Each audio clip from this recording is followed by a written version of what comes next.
اٹھاؤں لڑوں، آئینہ آنا، پھر میں جاؤں گا کہاں؟ میں لڑوں اور میرا سر کاٹ دیا جائے، میرا بدن زخموں سے چور چور کر دیا جائے، تو آئینہ آنا، تو مرنے کے بعد، شہادت کے بعد، موت کے بعد میرا ٹھکانہ کہاں ہوگا؟ میرا مقام کہاں ہوگا؟ حضور نے فرمایا فی الجنہ، جنت میں ہوگا۔ حضور نے فرمایا جنت میں ہوگا۔ جب ہمارے لیے لڑو گے، جب ہمارے لیے تلوار اٹھاؤ گے، تو پھر ایسے ہی ہوگا، تمہارا ٹھکانہ جنت میں ہوگا۔ اب اس کے ہاتھ میں تھی کھجوریں، وہ کھجوریں کھا رہا تھا، فَأَلْقَى تَمَرَاتٍ فِي يَدِهِ، وہ کھجوریں جو منہ میں تھی نا ان کو بھی نکالا، اور جو ہاتھ میں تھی نا ان کو بھی پھینک دیا، کہا چل چھوڑ، جنت کے کھانے کھائیں گے۔ کیا کھائیں گے؟ جنت کے کھانے کھائیں گے، ہاں جی چل۔ وہیں کھجوریں ڈالی، فقاتل، اور پھر دشمن کی صفوں میں گھس گیا، اور اتنا لڑے، شدت کے ساتھ لڑے کہ بدن کا ایک ایک حصہ زخموں سے چور ہو گیا۔ ثم قتل، حتیٰ کہ اس وقت تک واپس نہیں پلٹے جب تک کہ شہید نہیں کر دیا گیا۔ یہ احد کا میدان ہے، احد کا میدان ہے۔ اور حضرت مصعب بن عمیر رضی اللہ تعالیٰ عنہ، جو ہزاروں درہم کا جوڑا پہنا کرتے تھے، لیکن جب رسول اللہ کے غلام بنے نا تو قتل یوم احد، احد کے میدان کے اندر آپ کو شہید کیا گیا۔ اور جب آپ کا ترکہ کھنگالا گیا کہ آپ نے ورثے میں چھوڑا کیا ہے، سنیے جی سنیے، ہم تو رسول اللہ کے دین کے لیے سب کچھ کر کے بیٹھے ہیں، ہم نے سب کچھ کر لیا ہے، ہم نے تو حق غلامی ادا کر دیا ہے۔ اور حضرت مصعب بن عمیر جو ہزاروں درہم کا ایک جوڑا پہنا کرتے تھے، لیکن جب رسول اللہ کی غلامی میں آئے تو پھر قدسی رنگ چڑھا، ہاں جی وہ نورانی خوبصورت رنگ چڑھا، حتیٰ کہ فقر کے عالم میں زندگی گزاری، لم یترک الا نمیرتن، حتیٰ کہ جب شہید ہوئے تو آپ کا ترکہ دیکھا گیا تو ایک چادر آپ کے ترکے میں تھی۔ کہاں وہ ہزاروں کا لباس پہننے والا، اور کہاں آج جنگ احد کے اندر شہید ہو رہے ہیں تو ایک چادر ترکے میں چھوڑ رہے ہیں۔ اور اگلے جملے سنیے گا، ہم تو اجنبیوں کو بھی کفن کی چادریں خرید کر کے پہنا دیتے ہیں، کوئی اجنبی بھی ہو، جاننے والا نہ ہو، لیکن امام بخاری کہتے ہیں جب حضرت مصعب بن عمیر کو کفن دینے کا وقت آیا تو پھر دل خون کے آنسو روتا ہے۔ فَكُنَّا إِذَا غَطَّيْنَا بِهَا رَأْسَهُ، کہا جب ایک چادر تھی جس کو ہم نے کفن بنا کر حضرت مصعب بن عمیر کو پہنائی، فرماتے فَكُنَّا إِذَا غَطَّيْنَا بِهَا رَأْسَهُ، جب سر کو چھپاتے تو خرجت بِهَا رِجْلَهُ، تو فرمایا پھر پاؤں ظاہر ہو جاتے تھے، اور جب پاؤں کو چھپاتے تھے تو پھر سر ظاہر ہو جاتا تھا۔ ایک کفن کی چادر تھی، وہ شہید ہو گئے، لیکن حضور کی بارگاہ میں یہ نہیں کہا یا رسول اللہ مجھے تو اسلام نے کچھ نہیں دیا، پہلے تو میں ہزاروں کا لباس پہنتا تھا اور اب میری حالت یہ ہے کہ میرے پاس ورثہ کے اندر ایک چادر ہے، حضور اب بھی جہاد کروں؟ نہیں نہیں، سب کچھ لٹا دیا حضور کی بارگاہ کے اندر۔ اور حتیٰ کہ حضرت مصعب بن عمیر رضی اللہ تعالیٰ عنہ کو ایک چادر میں کفن دیا گیا، میرے حضور کو عرض کی گئی یا رسول اللہ سر چھپاتے ہیں تو پیر ظاہر ہو جاتے ہیں، اور پاؤں چھپاتے ہیں تو سر ظاہر ہو جاتا ہے۔ حضور نے فرمایا سر چھپا دو اور پاؤں پر فلاں گھاس کی پتیاں ڈال دو۔ تو بتاؤ کیا ہم صحابہ آج آن دی ریکارڈ جو ہے، جو لوگ صحابہ کو برا بھلا کہتے ہیں، صحابہ کے خلاف مغلظات بکتے ہیں، انہیں پتا ہے کن مقدس نفوس کے بارے میں وہ بول رہے ہیں، انہیں پتا ہے یہ قدسی شخصیات جن کو اللہ نے محبوب کی مصاحبت کے لیے، محبوب کی غلامی کے لیے چن لیا تھا، منتخب کر لیا تھا۔ اور مزید آگے چلیے، احد کا میدان ہے، میرے حضور کے ایک صحابی ہیں حضرت انس بن نضر رضی اللہ تعالیٰ عنہ، یہ حضرت انس کے چچا ہیں، حضرت انس خود راوی ہیں، فرماتے ان عمہ غاب عن بدر، حضرت انس بن نضر جنگ بدر میں شریک نہ ہو سکے، اور جب جنگ بدر میں شریک نہیں ہوئے تو پھر خود کہتے ہیں غبت عن اول قتال النبی صلی اللہ علیہ وآلہ وسلم، ہے افسوس میں بدر کے میدان میں نہ جا سکا۔ ہاں جی، یہ بزدلی کی زندگی یہ کوئی زندگی ہے؟ صحابہ تڑپتے تھے، صحابہ یہ آرزو کرتے تھے کاش کہ ہمیں حضور کی ہم رکابی کے اندر دشمن کی آنکھوں میں آنکھیں ڈال کر تلوار لہرانے کا موقع مل جائے اور اپنے بدن کے خون کو بہانے کا موقع مل جائے اور دشمن کی گردن کو کاٹنے کا موقع مل جائے۔ جو مزہ اس زندگی میں ہے وہ اس مزہ میں اس زندگی کے اندر ہے ہی نہیں۔ صحابہ تڑپتے تھے، آرزو رکھتے تھے، اور یہی انس بن نضر کہہ رہے ہیں غبت عن اول قتال النبی صلی اللہ علیہ وسلم، ہائے افسوس میں تو بدر میں شریک نہ ہو سکا، لیکن لئن اشہدنی اللہ مع النبی صلی اللہ علیہ وآلہ وسلم لیرین اللہ ما اجدو، اگر آنے والے وقت کے اندر اگر ایسا ہوا کہ اللہ نے مجھے رسول اللہ کے ساتھ اکٹھا کر دیا کسی جنگ کے میدان کے اندر، تو حضرت انس بن نضر نے کہا لیرین اللہ، میرا رب دیکھے گا، اللہ دیکھے گا کہ انس بن نضر کرتا کیا ہے۔ میں بھی کہتا ہوں نا یار میں تجھے دکھاؤں گا، میں یوں کر کے دکھاؤں گا۔ انس بن نضر کے یہ جملے بے ادبی والے نہ تھے، بلکہ ادب کے ساتھ کہتے ہیں اگر پھر جنگ ہوئی اور حضور کے شانہ بشانہ لڑنے کا موقع ملا تو لیرین اللہ، اللہ دیکھے گا۔ کیا دیکھے گا؟ کہا وہ کر کے دکھاؤں گا، زمانہ یاد رکھے گا۔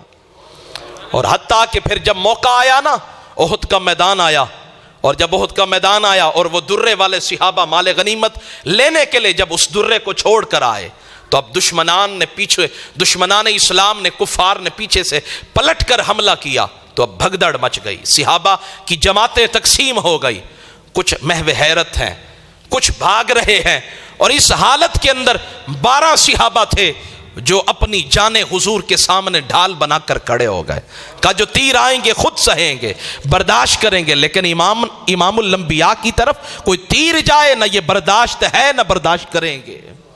اور حتیٰ کہ لقی یوم احد، اور جب احد کا میدان آیا نا تو حضرت سعد بن نصر رضی اللہ تعالیٰ عنہ نکلے، بڑے محبت اور انوکھے انداز میں نکلے، تلوار یوں نکالی، اور نکال کر جب مسلمان بھاگ رہے تھے لقی سعد بن معاذ، حضرت سعد بن معاذ مل گئے راستے میں، تو پتہ ہے حضرت سعد بن نضر نے کیا کہا؟ کہا یا سعد کہاں جا رہے ہو؟ کہا دیکھا نہیں دشمن نے پلٹ کر حملہ کر دیا۔ آگے سے حضرت انس بن نضر نے کہا انی اجدو ریح الجنہ دون احد، اے سعد دیکھ نہیں رہے مجھے تو احد سے جنت کی خوشبو آ رہی ہے، مجھے تو احد سے جنت کی خوشبو آ رہی ہے۔ چلو بزدلی کی زندگی نہیں گزارنی چاہیے، کیوں بھاگ کر جا رہے ہو؟ آؤ چلو چلتے ہیں، دشمن کی آنکھوں میں آنکھیں ڈال کر لڑتے ہیں، جان دے دیں گے لیکن سر نہیں جھکائیں گے، مصطفیٰ کی عزت پہ پہرا دیں گے۔ اور حتیٰ کہ حضرت سعد، حضرت انس بن نصر شہید ہو گئے، اور جب آپ کے بدن کو دیکھا گیا تو تیر اور تلواروں کے 80 زخم آپ کے بدن پر تھے، 80 زخم آپ کے بدن پر تھے، اور حتیٰ کہ آپ کا چہرہ، آپ کا بدن اس قدر زخمی تھا کہ چہرہ پہچاننے والا نہیں تھا، یعنی خون میں تر بتر تھے، اور اتنا خون تھا بدن پر، چہرے پر، پہچانا نہیں جا رہا تھا۔ تو آپ کی ہمشیرہ آئی، اور جب آپ کی ہمشیرہ آئی تو انہوں نے انگلیوں کے پوروں یا پھر وہاں انگلی کے پورے پر ایک تل تھا، بہن نے اس تل سے پہچانا کہ یہ میرا بھائی ہے، انگلی پر تل تھا، اس سے پہچانا کہ یہ میرا بھائی ہے، لیکن واہ اف تک بھی نہ کی، یہ نہیں کہا حضور میرا بھائی شہید ہو گیا کیا ہوگا، میرا تو میرے ماں کی نشانی ختم ہو گئی۔ بہن نے یہ نہیں کہا، جزا فضا نہیں کی، کہا قربان ہو جاؤں، میرا بھائی تو مصطفیٰ کی عزت پہ قربان ہوا ہے، میرا بھائی تو رسول اللہ کی عزت پہ قربان ہوا ہے، اس سے بڑھ کر میرے لیے شان والی اور بات ہو کیا سکتی ہے۔ اور پھر دوسری طرف حضرت طلحہ رضی اللہ تعالی عنہ، جب دشمنان کفار نے، اسلام کے دشمنوں نے پلٹ کر حملہ کیا تو حضرت طلحہ رضی اللہ تعالیٰ عنہ، صحابہ دوڑ رہے ہیں، وہ اچانک حملہ ہوا تو بوکھلاہٹ کی وجہ سے صحابہ قابو نہ رکھ سکے اپنے اوپر، اب صحابہ پیچھے کی طرف پلٹے، اور جب پلٹے نا انہزم الناس، صحابہ پیچھے جا رہے ہیں، وَأَبُو طَلْحَةَ بَيْنَ يَدَيْ رَسُولِ اللَّهِ صلی اللہ علیہ وسلم، اور جناب ابو طلحہ نے دیکھا کہ دشمن پلٹ کر حضور کی طرف ان کا پلڑا بھاری ہے، حضور پہ حملہ کرنا چاہتے ہیں۔ اب حضرت ابو طلحہ نے اپنے آپ کو حضور کے سامنے کر لیا، یوں حضور کے سامنے کر لیا، کسے اپنی جان عزیز نہیں ہوتی، کسے اپنی جان سے پیار نہیں ہوتا۔ اب تیر آ رہے ہیں اور حضرت طلحہ رضی اللہ تعالیٰ عنہ حضور کے سامنے دیوار بن کر کھڑے ہیں، حضور پیچھے ہیں۔ ویسے حضور کو پشت نہیں کرنی چاہیے، لیکن یہ پشت کرنا میرے رب کو بھی پسند ہے، یہ پشت کرنا میرے رب کو بھی پسند ہے اور میرے محبوب کو بھی پسند ہے۔ کہا آج تک کائنات میں سے کسی نے حضور کو پشت نہیں کی ہے، لیکن آج طلحہ پشت کر کے کھڑے ہیں۔ میدان کارزار کے اندر دشمن کے تیر چل رہے ہیں، تلواریں چل رہی ہیں، نیزے چل رہے ہیں، اور ابو طلحہ ہے، لگتا نہیں ہے یہ گوشت پوست کا انسان ہے یا کوئی پتھر ہے، دیوار ہے، یار اسے اپنی جان سے پیار نہیں ہے۔ آپ نے جواب دیا، کہا میرے عشق کے بارے میں پوچھنا ہو تو بریلی کے تاجدار سے پوچھو، ہاں کروں تیرے نام پر جاں فیدا، نہ بس ایک جاں دو جہاں فیدا، دو جہاں سے بھی نہیں جی بھرا، کروں کیا کروں جہاں نہیں۔ کہا سنو نہ کٹ مروں میں جب تک خواجہ یثرب کی عزت پہ خدا شاہد کامل میرا ایمان ہو نہیں سکتا۔ سامنے کھڑے ہو گئے اور پھر آپ تیر چلانے کے ماہر تھے۔ حضرت طلحہ کان رجلا رامیا شدید النزع، تیر لگاتے اور پھر چلا دیتے، حتیٰ کہ آپ نے اس دن کسر یومئذ قوسین او ثلاثن، امام بخاری کہتے ہیں آپ نے 3 وہ کمانیں توڑ دی، تیر چلا چلا کر، وہ کمان جس کے اندر تیر لگا کر چلایا جاتا ہے، کھینچا جاتا ہے پھر چھوڑا جاتا ہے، وہ 3 کمانیں آپ کے ہاتھوں سے ٹوٹ گئی۔ کس لیے؟ مصطفیٰ کی عزت پہ پہرا دیتے ہوئے، رسول اللہ کی عزت پہ پہرا دیتے ہوئے۔ اور جب صحابہ دوڑ رہے تھے آگے پیچھے نا، کان الرجل یمر معہ، جب کوئی صحابی حضور کے قریب سے گزرتا نا، حضور تو پیچھے ہیں، ابو طلحہ آگے ہیں، تو حضور فرماتے او فلاں اپنی کمان میرے طلحہ کو دے کر جاؤ، اپنی کمان میرے طلحہ کو دے کر جاؤ، کیونکہ یہ میری عزت پہ پہرا دے رہا ہے۔ حتیٰ کہ حضرت طلحہ رضی اللہ تعالیٰ عنہ نے دیکھا کہ دشمن پلٹ پلٹ کے حملہ کر رہا ہے، اور فرمایا حتیٰ کہ حضرت طلحہ نے حضور کے چہرے کے سامنے اپنا ہاتھ کر لیا۔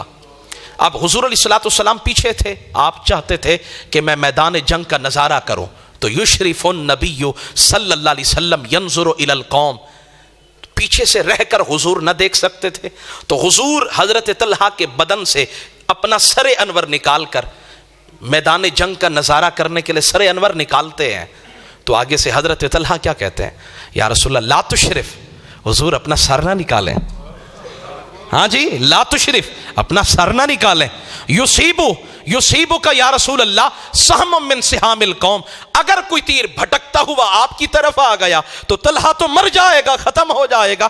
یصیبو کا سہم من سہام القوم، یہ تو وہ کہے جو خود محفوظ ہو، جو خود کھڑا ہی تیروں کی زد میں ہو، پھر بھی کہہ رہا ہو لا تشرف لا تشرف، سوڑیا سر نہ نکالے۔ یصیبو کا سہم من سہام القوم، کوئی تیر آئے اور حبیب آپ کی طرف آ جائے، طلحہ کا کیا بنے گا، صحابہ کا کیا بنے گا، جلدی کیجئے سر نہ نکالے۔ اور آگے سے طلحہ نے کہا نہری دون کا نہری، یا رسول اللہ میرا سر، میرا چہرہ، میرا بدن آپ کے بدن پہ قربان ہو جائے، اس کی کوئی حیثیت نہیں ہے، میرے جیسے ہزاروں ختم ہو جائیں، لیکن اگر آپ کو تکلیف پہنچ گئی تو بچے گا کیا، کچھ نہیں ہوگا، کرم نوازی کیجئے۔ اور حتیٰ کہ تیر آ رہے تھے اس زاویے سے، حضرت طلحہ سامنے ہے، دیکھا کہ حضور کے چہرے کی طرف تیر آ رہے ہیں، تو اپنا ہاتھ آگے کر لیا، اپنا ہاتھ آگے کر لیا، اور اتنا ہاتھ آگے کیا کہ تیر لگتے لگتے حتیٰ کہ ہاتھ جو ہے شل ہو گیا، ہاتھ سوکھ گیا، خشک ہو گیا، کام کرنا چھوڑ گیا۔ اور بعض روایات میں امام ابن عساکر نے تاریخ دمشق میں لکھا قطعت، حتیٰ کہ ہاتھ جو ہے وہ اس قدر زخمی ہو گیا اور اندر زہر سرایت کرنے لگا، زخم سرایت کرنے لگا، حتیٰ کہ ہاتھ کو کاٹا گیا۔ لیکن جب ہاتھ خشک تھا، کام نہیں کر رہا تھا، حضرت طلحہ رضی اللہ تعالیٰ عنہ تب بھی اس مشکل گھڑی کے اندر بھی حضور کے سامنے ڈٹ کے کھڑے تھے۔ دشمنان اسلام کو کہہ رہے تھے جو تیر چلانا ہے میرے سینے پہ چلاؤ، جب تک یہ سانسیں باقی ہے مصطفیٰ کی عزت پہ نہ آنچ آنے دی ہے نہ آنے دوں گا۔ اور اقبال بیٹھ کر کہہ رہے تھے مقام شوق تیرے قدسیوں کے بس کا نہیں، یہ انہی کا کام ہے جن کے حوصلے ہیں زیادہ، یہ انہی کا کام ہے جن کے حوصلے ہیں زیادہ۔ مجھے بتائیں کوئی محبت کی ایسی مثال لائیں، ہاں جی سامنے ہاتھ شل ہو گیا ہو، ہاتھ کام ہی نہ کر رہا ہو، اور زخم سے چور چور ہو، اور پھر بھی حضرت طلحہ حضور کے سامنے کھڑے ہو. اور پھر جب حضور کی عزت پہ پہرا دے رہے تھے نا حضرت طلحہ، تو پھر میرے حضور نے میدان جنگ کے بعد ایک دن فرمایا، طلحہ جب تم اپنے ہاتھ کو تیروں کے سامنے ڈھال بنا کر کھڑے تھے نا، جب تیر چل رہے تھے، تمہارا یہ ہاتھ زخمی تھا. لو قلت بسم اللہ، اگر تیر جب تمہارے ہاتھ کو چھوتے تھے نا، اگر تم کہہ دیتے نا بسم اللہ، لرأیت بناءک الذی بنى اللہ لک فی الجنہ وانت فی الدنیا، تو یہیں احد کے میدان میں کھڑے کھڑے میری عزت پر پہرا دینے کی وجہ سے اللہ تمہیں جنت میں تمہارا محل دکھا دیتا. لرأیت بناءک الذی بنى اللہ لک فی الجنہ وانت فی الدنیا، کیونکہ تم میری عزت پہ پہرا دے رہے تھے. اب تم اپنی آنکھوں سے نہ دیکھتے، مصطفیٰ کی آنکھوں سے دیکھتے، مصطفیٰ کی بصارت سے دیکھتے، مصطفیٰ کی نظر سے دیکھتے. تو فرمایا اگر تم بسم اللہ کہہ دیتے جب تیر چل رہے تھے، تم یہیں کھڑے ہو کر جنت میں اپنا محل دیکھ سکتے تھے. حضرت طلحہ رضی اللہ تعالیٰ عنہ نے اپنا سب کچھ قربان کر دیا، لیکن حضور کی عزت پہ آنچ، بولے نا ذرا، حضور کی عزت پہ آنچ نہیں آنے دی. اور حتیٰ کہ پھر اللہ نے مقام کیا دیا. میرے حضور فرماتے ہیں طلحہ والزبیر جاران فی الجنہ، جارای فی الجنہ. فرما طلحہ اور زبیر، فرمایا طلحہ نے میری عزت پہ، میری ناموس پہ پہرا دیا ہے، تو فرمایا جنت میں ہر کسی کو ٹھکانہ ملے گا، لیکن طلحہ جنت میں میرا پڑوسی ہوگا. طلحہ جنت میں میرا پڑوسی ہوگا، جنت میں میرا پڑوسی ہوگا. پڑوسی کون ہوتا ہے جی؟ بولے نا ذرا جی. قریب قریب، بالکل قریب. کہا جی جہاں جنت میں ہمارا ٹھکانہ، ہمارے غلاموں کا ٹھکانہ بھی جارا یا فی الجنہ، جنت میں میرا پڑوسی ہوگا. اور پھر آگے سنیے، سالوں کے بعد آپ وفات پا گئے اور پھر آپ کو دفن کیا گیا. اور جب دفن کیا گیا، آپ کی بیٹی حضرت عائشہ، حضرت طلحہ کی بیٹی حضرت عائشہ نے آپ نے خواب کے اندر اپنے بابا کو دیکھا. اور جب خواب کے اندر دیکھا تو حضرت طلحہ نے فرمایا، بیٹی حولینی من ھذا المکان وقد اضر بی الندش، جہاں میری مزار ہے یہاں پانی آ رہا ہے، اور یہ پانی مجھے تکلیف پہنچا رہا ہے. اس کی وہ گیلا پن جو ہے میری قبر کی مٹی کو گیلا کر رہا ہے. اس کا یہ پانی جو ہے نا وہ نیچے آ رہا ہے، اور جہاں میرا مقد، میرا ٹھکانہ ہے، جہاں میری جائے قرار ہے، وہاں پانی آ رہا ہے اور مٹی گیلی ہو رہی ہے.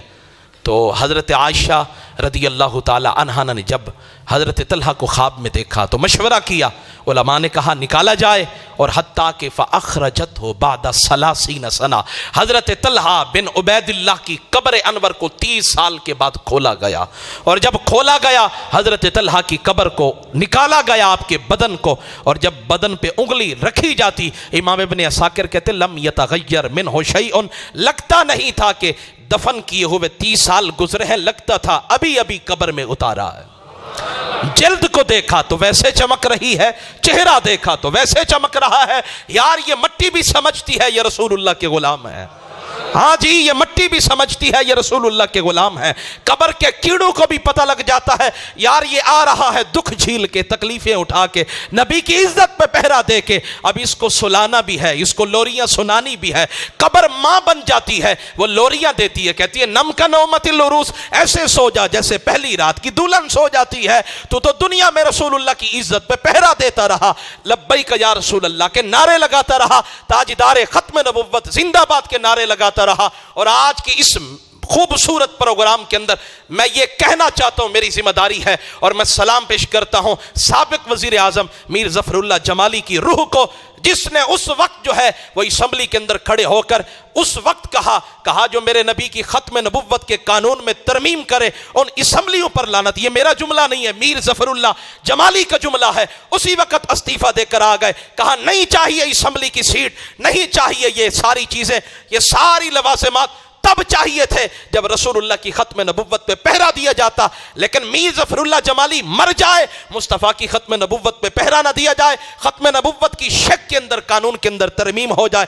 کعبہ کے رب کی قسم ظفر اللہ جمالی کو قومی اسمبلی میں نہیں بیٹھنا چاہیے. استعفیٰ دے کر آئے، اور پچھلے دنوں ان کی جب روح نکلی تو میرا وجدان کہتا ہے مصطفیٰ نے غلاموں کو بھیجا ہوگا، کہا ہوگا جاؤ اس جمالی کو لے کر آؤ جس نے میری عزت کے لیے غیرت کھائی تھی. قومی اسمبلی اسمبلی کی سیٹ کو دھتکار کے رکھ دیا تھا، کہا سب کچھ قربان کرتا ہوں، اگر آج ختم نبوت کے لیے آواز نہ اٹھائی تو قبر میں یہ چہرہ کیسے حضور کے سامنے لے کر جاؤں گا، کیسے لے کر جاؤں گا؟ تو یہ سبق دیا ہے، یہ پیغام دیا ہے، کہا پیار کرنا ہے حضور سے تو چونکہ چناکے سے نہیں، پیار کرو، پھر ڈٹ کر پیار کرو، ٹوٹ کر پیار کرو۔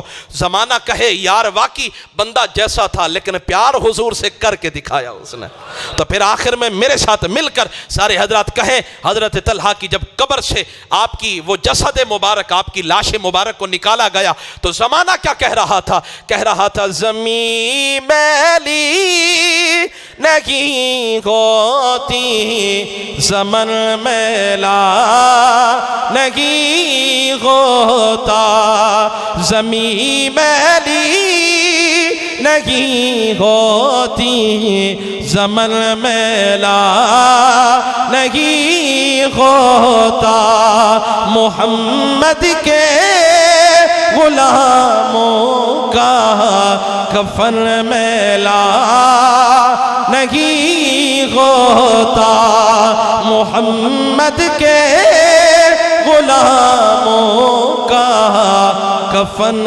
میلا۔ اللہ میری حاضری قبول فرمائے، اللہ تعالی ہم سب کے اوپر اپنی رحمتوں کا نزول فرمائے اور ختم نبوت پہ پہرہ دینے کی اور اس کی پاسداری کرنے کی توفیق عطا فرمائے، آمین ثم آمین، وما علی الا البلاغ۔